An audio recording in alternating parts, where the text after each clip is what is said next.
Hey, hello. Today we're going to talk about the bass side of the standard 120 bass Rodello accordion.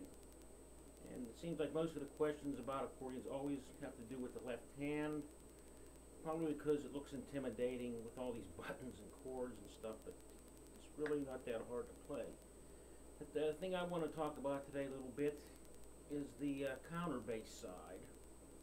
The counter basses, and that's the first row of basses right here. You have the counter basses, the regular bass, the major chord, minor chord, seventh chord, diminished chord. Now, what I would like to try to explain is how to use these counter basses. Now, let's take C major, which is right here. There's your C bass. Now, the counter bass of that is going to be E. It's going to be a third. Same as E on your right side.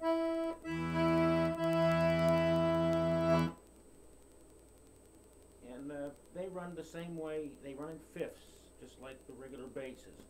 And they can be used to spice up your playing a lot, and they give a nice sound if you want to try it. A lot of people don't like to play them. Why, I don't know. But the fingering is the same. We're going to use 4/3 fingering, which is the proper fingering to use on these basses, which means this fourth finger not only is going to play the bass as it usually does, it's also going to play the counter basses.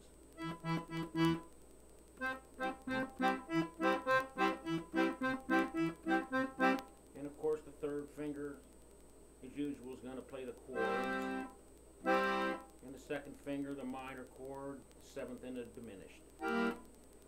So let's give a little demonstration. I want you to keep your eyes look real close at my left hand, and also notice on my left hand that when I'm playing these things, I play them staccato, which means a quick attack,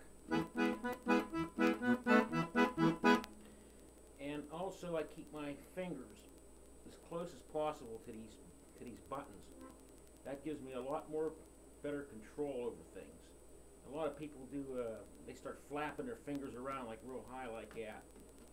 That's not the proper way. You keep them as close as you can, the same as on the right hand side. You keep your fingers as close to the keyboard as possible. This all has to do with control.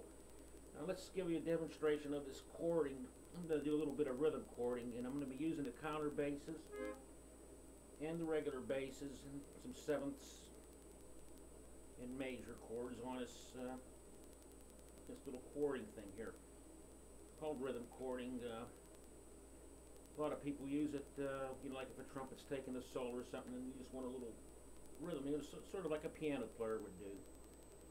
Okay, now we're going to do this. I'm going to take it down in here to D flat or G flat. I'll start in G flat and watch my fingers, especially my fourth finger. Watch where it goes.